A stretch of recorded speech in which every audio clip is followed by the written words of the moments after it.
Jaringan Berita Nasional.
Radio Republik Indonesia dengan Warta Berita.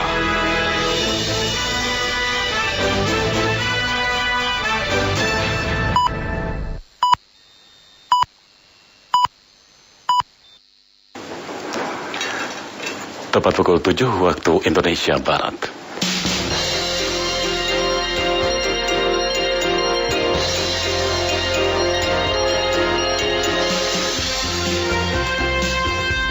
Selamat pagi saudara, inilah Radio Republik Indonesia menyampaikan Warta Berita edisi hari ini, Selasa 2 Februari 2016. Kami sampaikan sari berita penting. Presiden Joko Widodo telah menyetujui sebagian besar rancangan revisi Undang-Undang tentang Pemberantasan Tindak Pidana Terorisme. Perserikatan Bangsa-Bangsa meminta dunia internasional mengumpulkan dana bantuan kemanusiaan bagi rakyat Irak. Itulah di antara berita-berita yang segera kami sampaikan. Inilah Warta Berita selengkapnya bersama saya Ardian Majid Kobat.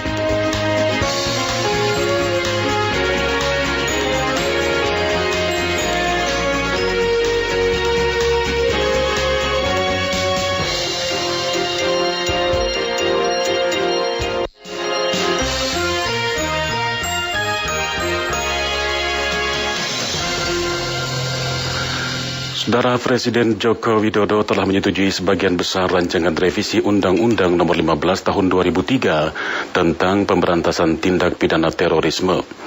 Menteri Koordinator Bidang Politik, Hukum dan Keamanan Luhut Binsar Panjaitan di Jakarta mengemukakan rancangan pasal-pasal yang disetujui antara lain mengenai pencabutan paspor bagi warga negara Indonesia yang tergabung dengan kelompok ISIS.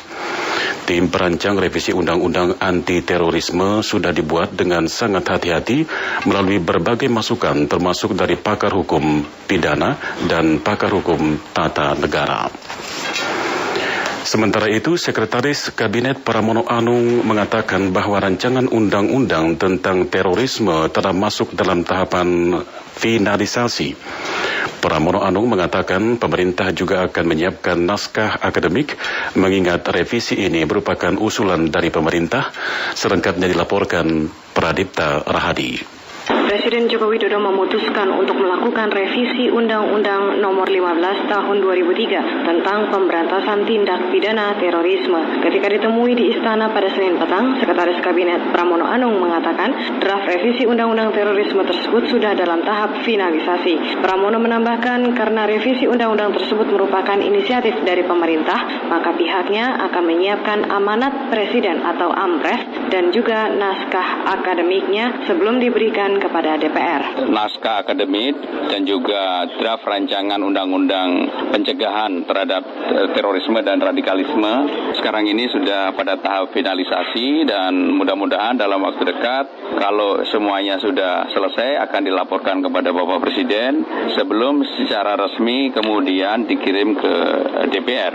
Karena ini menjadi inisiatif pemerintah, tentunya pemerintah akan menyiapkan juga ampres dan juga naskah akademik dan mudah-mudahan DPR bisa menerima usulan pemerintah karena dengan demikian ini menjadi payung bagi pemerintah untuk melakukan tindakan pencegahan terhadap terorisme dan juga radikalisme. Namun terkait jumlah pasal yang akan direvisi, Sekretaris Kabinet Pramono Anung enggan mengungkapkannya. Menurut Pram, hal itu menjadi kewenangan dari Menteri Hukum dan Hak Asasi Manusia, Yasona Hamonangan Lauli. Wakil Presiden Yusuf Kala mendorong upaya Kementerian Ristek Dikti dan seluruh universitas agar dapat melakukan penelitian di bidang pangan. Sebelumnya, pada bulan September tahun 2015 yang lalu, IPB telah berhasil memanen padi varietas baru di Karawang, Jawa Barat yang menghasilkan padi hingga 9 ton per hektar. Laporan mengenai hal itu disampaikan reporter Rizky Supermana. Wakil Presiden Yusuf Kala kemarin saat pidato di Rapat Kerja Nasional Rakernas tahun 2016 dari Kementerian Riset Teknologi dan Pendidikan Tinggi Kemenristek Dikti di Puspitek Serpong, Banten, menyatakan peran Kemenristek Dikti dan seluruh universitas sangat penting untuk meningkatkan kualitas hidup dan kesejahteraan masyarakat, khususnya dalam pemenuhan pangan nasional. Wapres Yusuf Kala mengakui peran perguruan tinggi penting untuk didorong oleh pemerintah agar terus melakukan inovasi, menciptakan varietas baru dan unggulan pada tanaman dan buah-buahan yang dapat berproduksi berlipat kali untuk menjaga kestabilan ketahanan pangan Indonesia. Wapres mengakui Indonesia hingga kini belum sepenuhnya berdaulat pada ketahanan pangan karena seperti jagung masih diimpor dari Argentina dan sejumlah komoditas pangan lainnya juga masih ada yang dipasok ke dalam negeri dari negara asing. Kita di sini berbicara kemajuan bangsa, kemakmuran. Apa itu kemakmuran? Apa itu kemajuan? Kemajuan selalu timbul dari nilai tambah. Kalau yang dasar-dasar, kalau dulu beras kita 1 hektar menghasilkan 5 kg padi 5 ton, maka ini masuk kemajuan kalau tahun ini 6 ton. Kalau mangga kita tidak bintik-bintik lagi dan mulus warnanya, itu baru kemajuan. Kalau ubi kita begini, baru kemajuan. Kalau kita bisa memproduksi mobil dengan baik, sekian, atau apapun, itulah kemajuan. Dari mana asal kemajuan itu? Nilai tambah. Nilai tambah itu dari mana? Dari teknologi. Teknologi dari mana? Dari ilmu. Ilmu dari mana? Dari pendidikan. Itu urutannya sehingga kita mencapai itu. Karena itulah maka kenapa kita menggabungkan Dikti dan Ristek? Karena memang dia sama untuk mendapat riset yang baik. Haruslah dengan pendidikan yang baik. Tapi juga tentu penelitian itu adalah harus memberikan nilai tambah.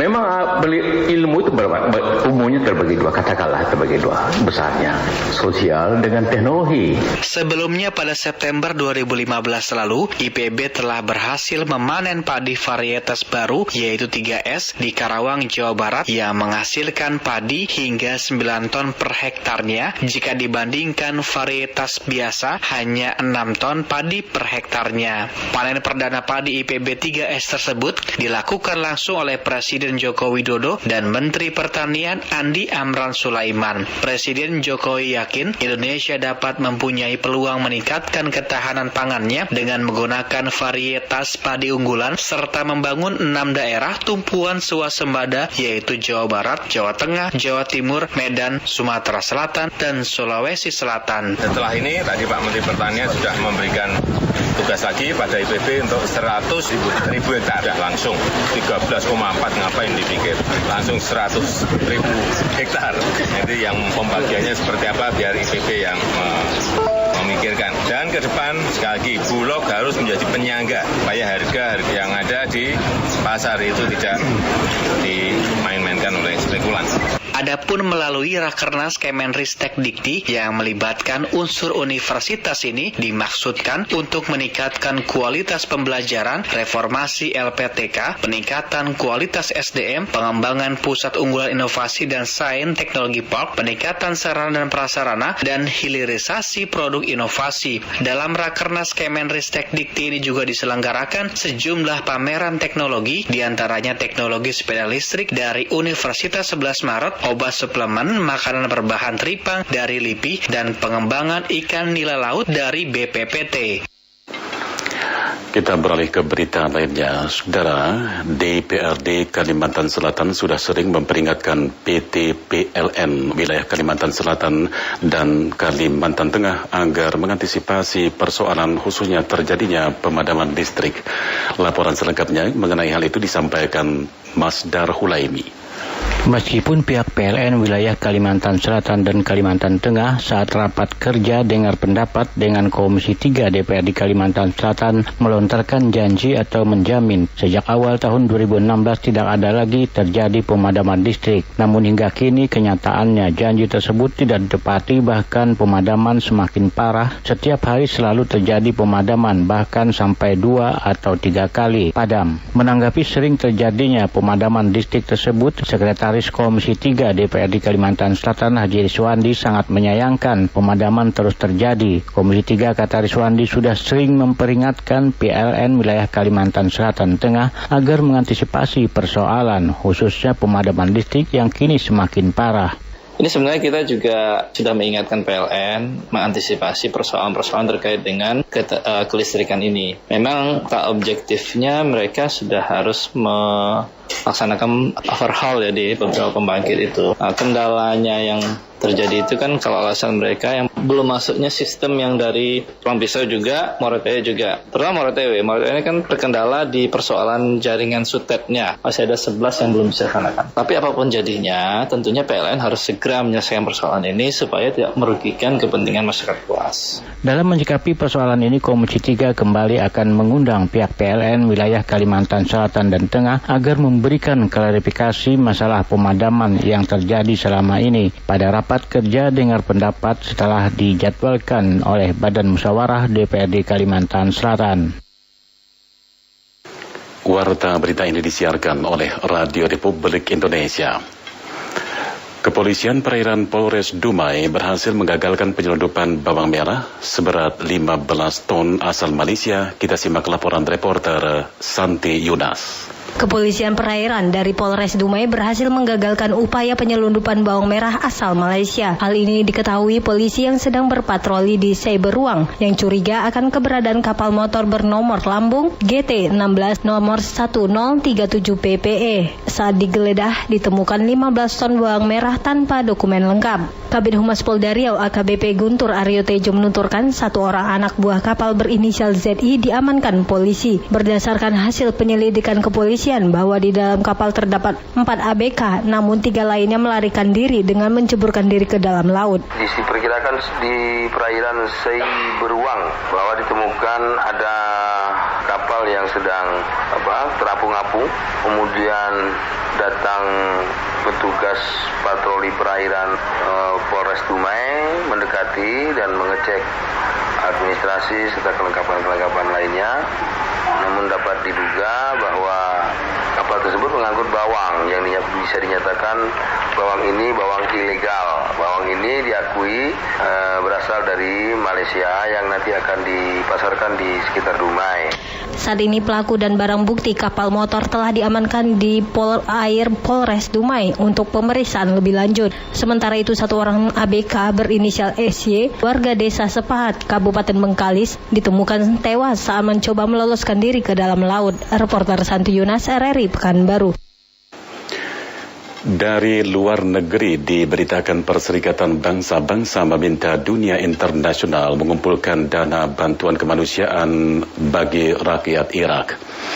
Koordinator Kemanusiaan Perserikatan Bangsa-Bangsa untuk Irak, Elise Grande, di Baghdad menjelaskan dana bantuan itu akan digunakan rakyat Irak yang menderita karena perang dan pengungsian serta warga Suriah yang mengungsi di Irak. Dikatakannya selama ini Irak melakukan pendanaan melalui penjualan minyak. Namun karena harga minyak yang terus turun, pendapatan dari minyak ikut menurun. Akibatnya, pendanaan tidak dapat dilanjutkan oleh Irak.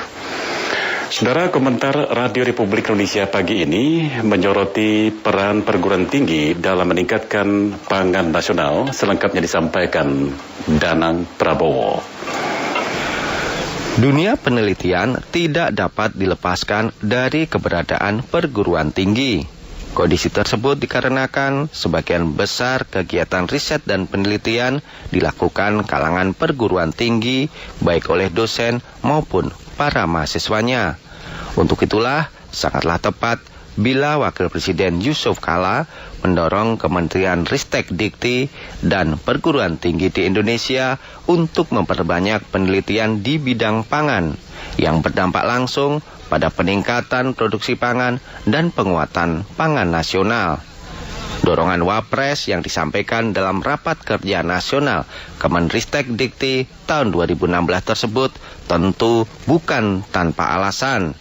Kondisi bangsa Indonesia yang hingga saat ini masih belum mampu bersuasembada pangan dan tingginya harga sejumlah kebutuhan pokok berkolerasi erat dengan harapan Wakil Presiden.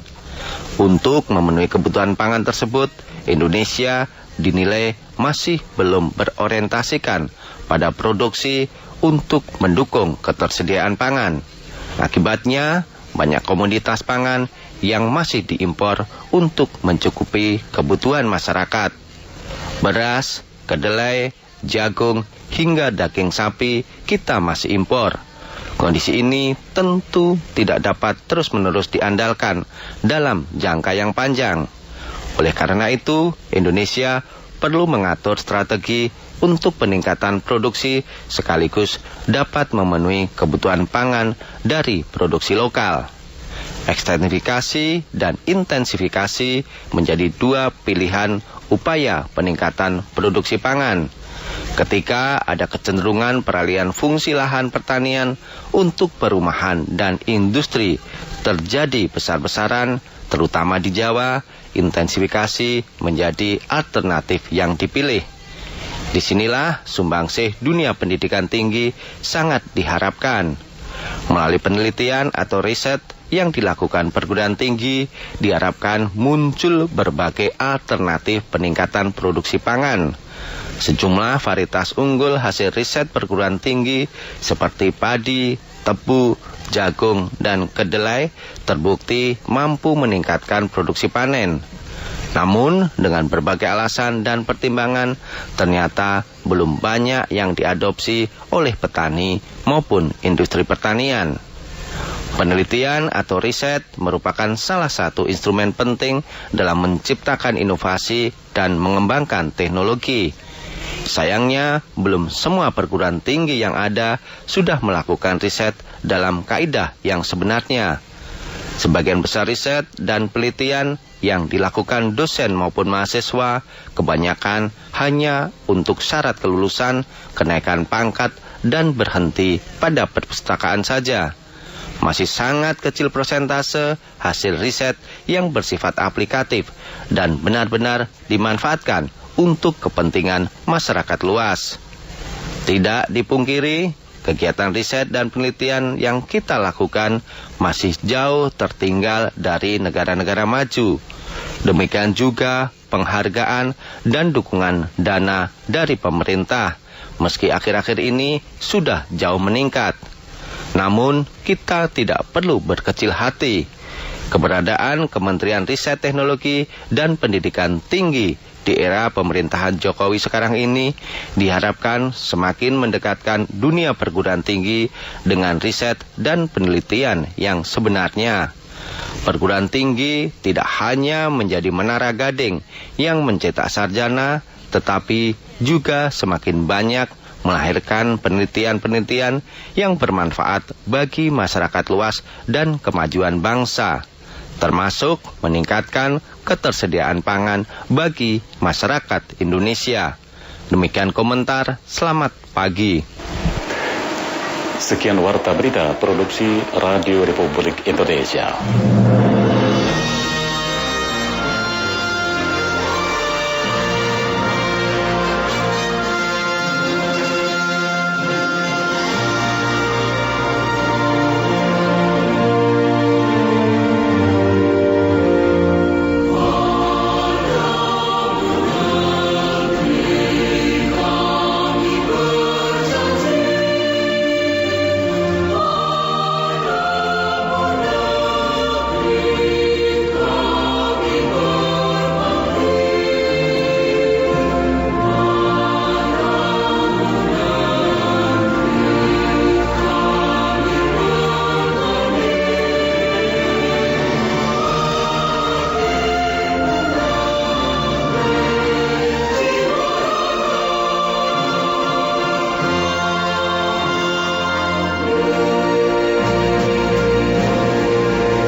Sekian siaran sentral dari Jakarta.